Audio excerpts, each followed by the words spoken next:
You know that strong earthy smell outside after it has rained, especially on a warm day? Can I replicate that in the lab and make some kind of rain smelling fragrance? That was the question I asked myself many years ago, and now it is finally time to do it. So, I went online, like any professional chemist would, and asked Google, what causes the smell of rain?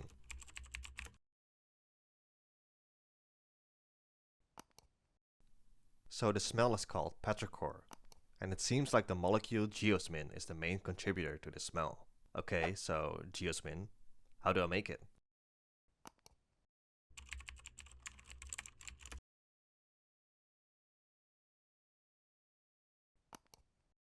It seems like this paper does an enantioselective selective synthesis of deuterated levogeosmin, but I can just ignore the deuterated part, and it seems pretty achievable. So this is the order of the reactions.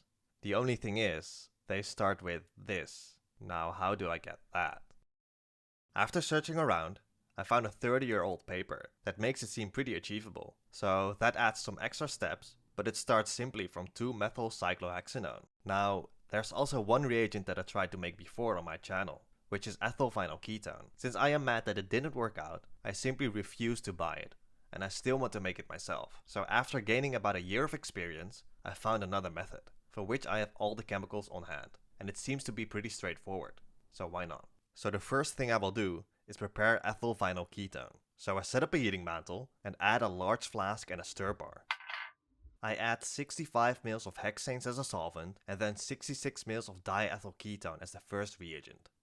I then add 40 ml of ethylene glycol as the second reagent and 40 mg of p-toluene sulfonic acid as the catalyst.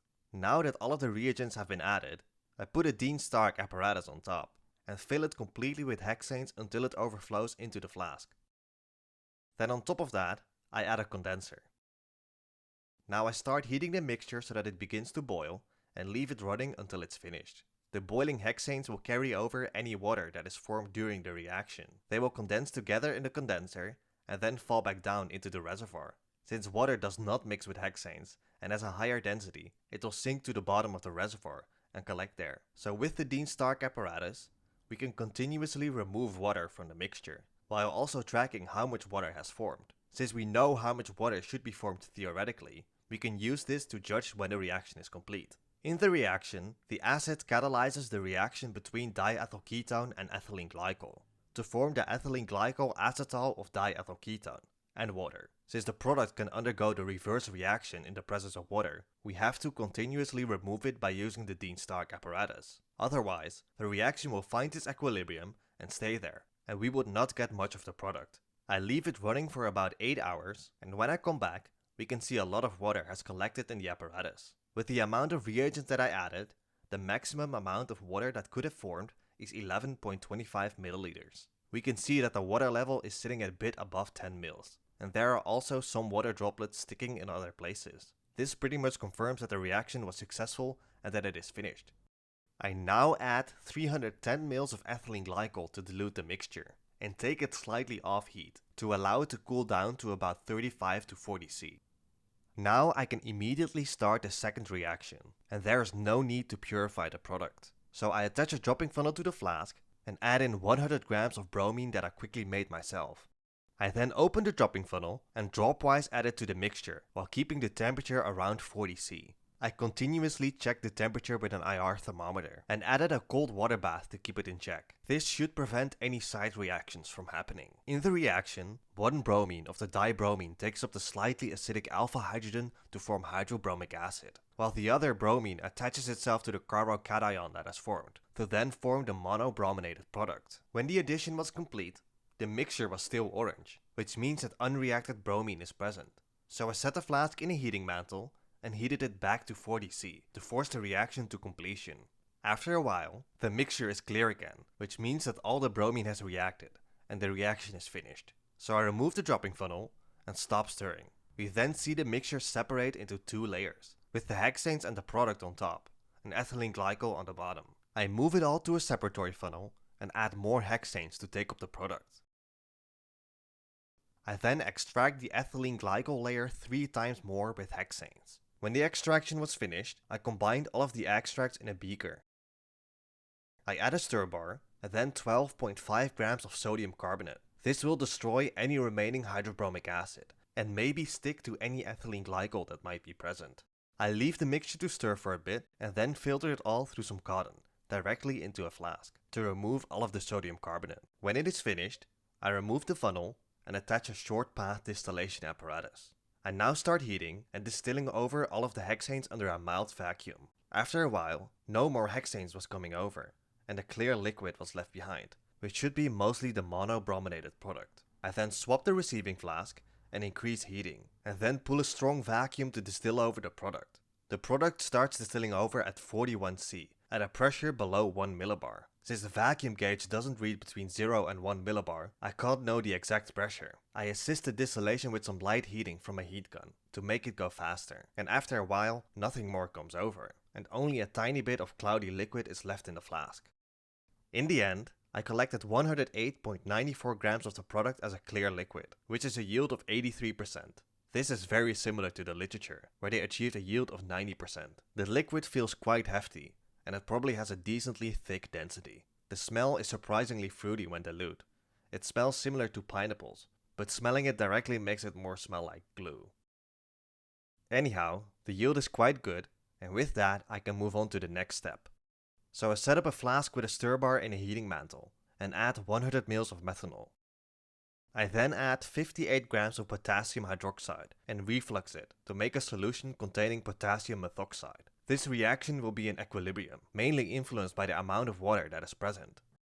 I then add 290 ml of DMSO as a diluent and solvent, which causes the potassium hydroxide and methoxide to precipitate out. I heat it to 80 C and the solid dissolves again. I then remove the condenser and replace it with a dropping funnel. Now into the dropping funnel, I add in all of the monobrominated product. I dropwise add it to the flask while keeping the temperature around 80 C. In the reaction, the methoxide ion is a very strong base. It will take up a proton from the carbon adjacent to the one the bromine is attached to and form methanol. This will cause the formation of a double bond, which leads to bromine getting kicked off. But the remaining potassium ion is there to save the bromine from being alone, and together they form potassium bromide, which precipitates out of solution. I continue the reaction and I make sure that the temperature is correct by checking with a thermometer. After a while, all of the monobrominated product has been added, and we are left with a dark liquid that has a bunch of suspended potassium bromide. I then set the mixture up for short path vacuum distillation to remove all of the methanol. I then swap the receiving flask and increase the heat to start distilling over a mixture of the final product and DMSO. After a while, it looks like no more product is coming over, and it seems only pure DMSO is distilling over, so I stop the distillation. Now I have a mixture of DMSO and the final product, so to remove the DMSO, I can simply wash it out, since it is water soluble, but the product is not very water soluble, so I add some 5% sodium chloride solution to the mixture and then move it all to a separatory funnel. The sodium chloride in the solution helps to increase the polarity of the water, and so it will dissolve less of the final product. The mixture now has 2 layers, and on top is the final product. I washed it a few more times with a 5% sodium chloride solution, and afterward I was left with 50 grams of the final product as a clear liquid, which is a yield of 75%. This is also a pretty decent yield, since the literature had 86%. This product, unlike ethyl vinyl ketone, is quite stable, so it is good to store this product and only start making ethyl vinyl ketone from it when it is needed. The smell of this product is strong, like turpentine or some kind of glue. It is not very pleasant and kinda gives me a headache. Anyhow, since I will be needing the ethyl vinyl ketone now, I can make it right away. So I set up a flask with a stir bar and add in 55 ml of water. I then add 0.85 grams of p-toluene sulfonic acid and 25 ml of the final product. I stopper the flask and then leave it to stir for 3 hours at room temperature. In the reaction, we are converting the acetyl group back into a ketone by hydrolysis, with the help of the acid catalyst. This will produce the ethyl vinyl ketone and also return the ethylene glycol that was used to make the acetal. After 3 hours, I put the flask in an ice bath and then add 0.3 grams of sodium bicarbonate to destroy the acid, and then 11.3 grams of sodium chloride. This will increase the polarity and saturation of the water and kick out most of the ethyl vinyl ketone that has dissolved into it. I then move the mixture to a separatory funnel and extract it 3 times with O-xylene. In the literature, they used p-cymene to do the extraction, but the closest thing I had was O-xylene. I'm not sure if they specifically selected p-cymene to improve the distillation, or if they are just ancient.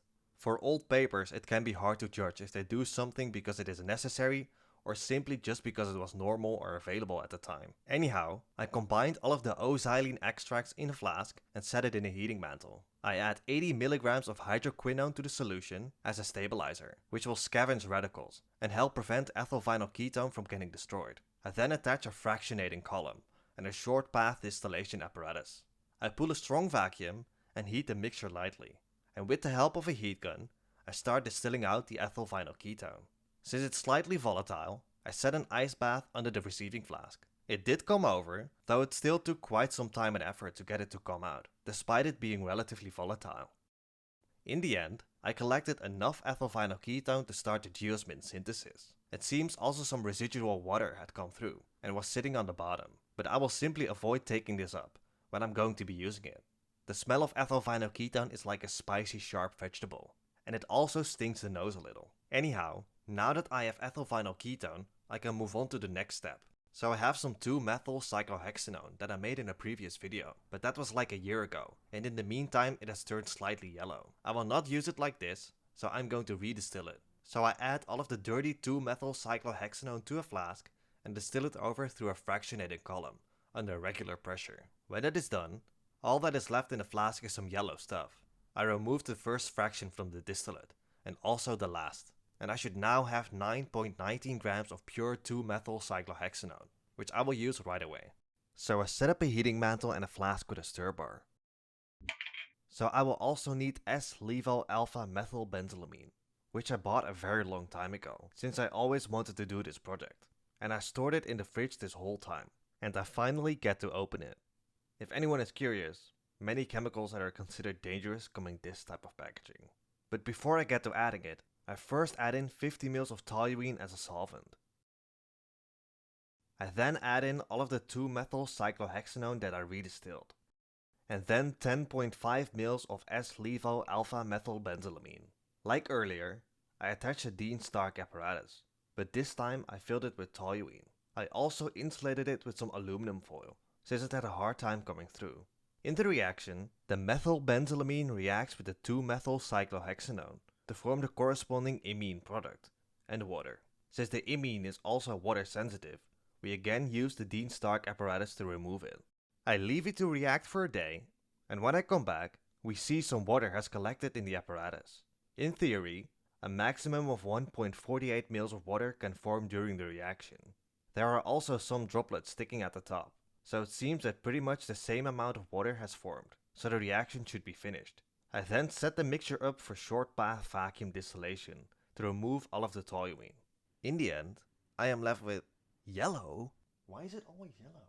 Why not just green? Now to this product, I directly add 8.1 ml of ethyl vinyl ketone and flush the flask with nitrogen. I then leave it to stir for a day at room temperature. This reaction is a type of Stork reaction, which is a Michael addition where the nucleophile is an enamine. The imine is in equilibrium with its enamine form. The enamine form can react with the ethyl vinyl ketone, which is a great Michael acceptor, to produce the final product. This happens in a stereoselective manner, due to the presence of the bulky methylbenzylamine, and it will favor the R configuration. I come back a day later, and it looks the same. I then add 62.5 ml of methanol as a solvent, and then 37.5 ml of 10% acetic acid. The addition of water and acetic acid will hydrolyze the product, kicking off the methylbenzylamine and returning the ketone to give the diketone product. I leave it to stir at room temperature for a few hours, and after that it has become... I then move it to a heating mantle and set it up for short path vacuum distillation to remove all of the methanol. When that is done, I dilute the mixture with 100 ml of water and move it all to a separatory funnel. I extract it 3 times with diethyl ether and then return the combined ether extracts to the separatory funnel. I wash it once with 10% hydrochloric acid, which will force the methylbenzylamine into the water phase by protonating it. I then wash it once with water to wash out the acid. and then once with brine to get out most of the water. I then take the ether layer and pull out any remaining water by adding magnesium sulfate. I then filter the mixture through some cotton to remove the magnesium sulfate again, directly into a flask. I then attach a short path distillation apparatus again and distill off all of the ether. When all of it is gone, a light yellow liquid is left behind, which should contain the diketone product. I then add 90 ml of methanol as a solvent and a solution of 0.46 grams of potassium hydroxide in methanol, which will contain some potassium methoxide. I attach a condenser and then heat it to a reflux and leave it for 2 hours. In the reaction, the base catalyzes the diketone to cyclicize into the first cyclic product. Usually the previous addition of the vinyl ketone, which is now followed by an aldol condensation into a fused ring system, would be referred to as a type of Robinson annihilation. When I come back, the mixture has turned even. I remove the condenser and add 0.5 ml of glacial acetic acid to neutralize it. I attach a short path distillation apparatus again and remove all of the methanol under reduced pressure. When all of the methanol is gone, all that is left is a f***ing dirty yellow liquid. I then add 90 ml of water to dissolve impurities and some diethyl ether to take up the product. I move it all to a separatory funnel and extract the water phase 3 times with ether. I combined all of the ether extracts, dried it with magnesium sulfate, and then filtered it again. I again remove all of the ether and then start distilling over the product. At first, some lower boiling liquid is coming over, which smells very similar to 2-methyl-cyclohexanone. So it's probably just residual 2-methyl-cyclohexanone. After a while, that stops distilling over, and I change the short path for another smaller one. I then start distilling over the cyclic product with the help of a heat gun. I squeeze out every last drop that I can, and afterward I am left with only 1.7 grams of the cyclic product as a clear oil. I'm not sure which step was so low yielding, but unfortunately the yield turned out to be only 11.6%. Well, at least it's something. So let's just continue and move on to the next paper. I set up a flask with a stir bar and dissolve all of the cyclic product into 125 ml of DCM and transfer that to the flask. I then add 1.61 grams of sodium bicarbonate and set the flask in an ice bath. I flush the flask with nitrogen and then slowly start adding in 2.46 grams of M-chloroperbenzoic acid while keeping it under nitrogen. When everything was added, I stoppered the flask and leave it to stir for 2 hours on ice, and then for 2 days at room temperature. This reaction is a typical Prilashov epoxidation, where an alkene double bond reacts with a peroxy acid to form the corresponding epoxide. The sodium bicarbonate was added to counteract the acidity of the perbenzoic acid, which could lead to side products. After a while, a white precipitate formed, which is the insoluble sodium salt of M-chlorobenzoic acid. Now, I wash the reaction mixture 2 times, with 100 ml of a 1:1 mixture of a saturated sodium thiosulfate solution and a saturated sodium bicarbonate solution. I do it inside of the flask and decant the upper water layer. Since the solid has soaked up the DCM, it can't be done inside a separatory funnel. I wash it 1 time with some brine and then add a bunch of sodium sulfate to hold on to any remaining water.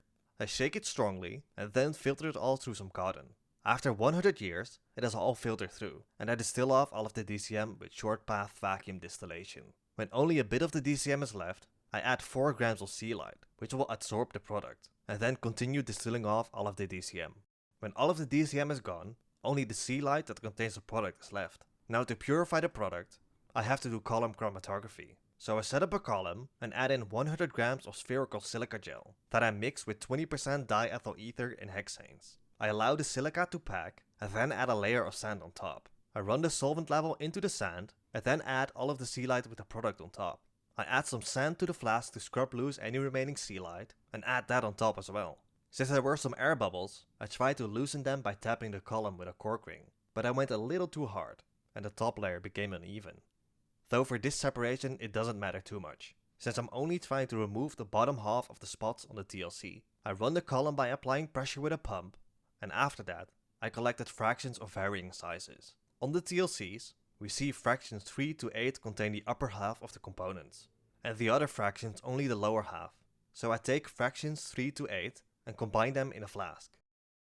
I then distill off all of the solvent, and afterward I am left with a little bit of product that has a very sweet and floral smell. Now for the next reaction, I dissolve the product in 20 ml of dry THF and then set it aside for a second. I set up another flask in a heating mantle with a nitrogen line. I then connect the condenser and add in 60 ml of dry THF and add in 1 gram of lithium aluminum hydride. I heat the mixture to a reflux and attach a dropping funnel. Then to the dropping funnel, I add the product THF mixture and dropwise add it to the flask.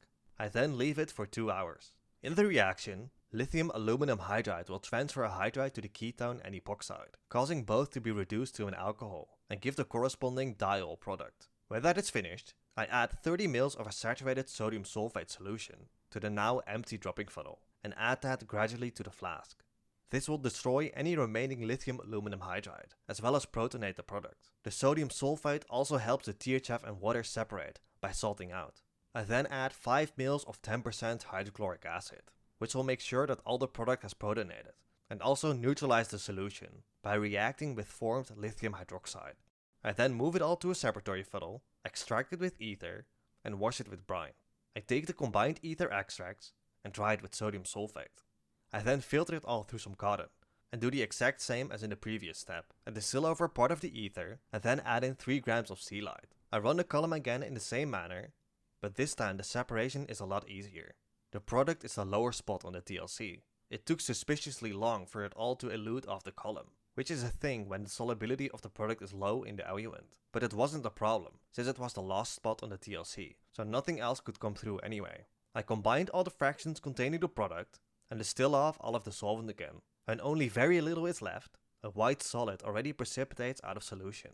After a while, it is completely dry, and only the product is left as a white solid. Now to start the last step, I dissolve it in 160 ml of chloroform and add 3.2 ml of pyridine. I then add 8 grams of p-toluene sulfonyl chloride and flush the flask with nitrogen. I stopper the flask and then leave it to react for 4 days at room temperature. In the reaction, the p-toluene sulfonyl chloride will react with one alcohol group to form the corresponding tosylate and hydrochloric acid. The tosylate is a good leaving group and can therefore be used to remove the alcohol. The pyridine in the reaction mixture will take up the hydrochloric acid to form pyridine hydrochloride. When I come back, it is still a clear liquid, and I replace the stopper with a dropping funnel. I then add in a suspension of 0.8 grams of lithium aluminum hydride in THF. I add it slowly to the flask and then replace the dropping funnel with a condenser. I reflux the mixture and then allow it to react for 5 hours. In this reduction reaction, the lithium aluminum hydride will remove the tosylate group and replace it with a hydrogen. The remaining pyridine in the mixture is able to neutralize the p-toluene sulfonic acid that is formed. When that is done, I take it off heat and allow it to cool down to room temperature. We are now left with a disgusting yellow solution with some solid bits. I add 85 ml of diethyl ether to take up some of the product, and then add water to destroy remaining lithium aluminum hydride, and then 85 ml of 1% hydrochloric acid, which will protonate the product and react with any remaining pyridine. I then move it all to a separatory funnel and separate the layers. I return the organic layer and wash it with a 5% sodium bicarbonate solution to destroy remaining acid, and then once with some brine to take out the majority of the water. The organic layer becomes clear and I separate the layers. I take the organic layer and add some sodium sulfate to dry it. I filter it through some cotton to remove the sodium sulfate and then set the filters up for short path vacuum distillation. I removed all of the solvent and the yellow liquid with some solid bits is left behind.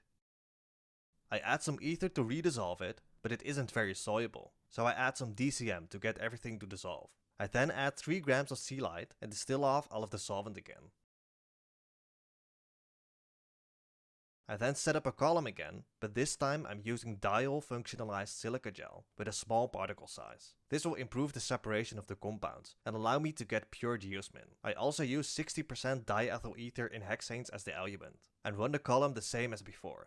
When the column is finished, I combine all the fractions that should contain geosmin and set it up for short path vacuum distillation to remove all of the hexanes and ether. When that is done, I am left with a fluffy white solid, which should be geosmin. I put it all into a vial, but the weight was higher than the maximum possible yield, which means there is still some solvent in there. I tried to dry it a little, but it was very slow and the geosmin starts to sublime. It's likely that the solvent is trapped inside of the solid, but it doesn't really matter too much, because smelling this compound pure is like putting wet soil inside of your nose, regardless of any bit of solvent. The smell is extremely earthy, and it really depends on the temperature and concentration what exactly it smells like. It definitely has some similarities to the smell of rain, but smelling it pure like this is not really the same experience. It just smells wet and damp and a little musky. So to give it more of a chance, I will have to dilute it. So I added about 50 ml of dipropylene glycol to the residue in the flask. It dissolved really slowly, so I left it to stir for a day. After it has all dissolved, it is time to smell it again. So this time the smell is a lot more pronounced. It is very earthy and is more like rain. It probably had some time to build up in the flask, and the concentration is way beyond what you would ever smell outside. It probably needs to be even more dilute, but that way I could make endless dilutions. So maybe it would be better for you to experience it yourself. So if anyone wants to get a sample to smell it for themselves, I will send you some. The only thing you have to do is support me in the $25 tier on Patreon or via PayPal. And I will then send you a decent sized sample to smell for yourself. Pretty much anywhere in the world. And then you can tell me what you think it smells like. Anyhow, I'm very happy that it worked out. And I finally got to do this. Thanks for watching. And as always, a special thanks to all my patrons. See ya.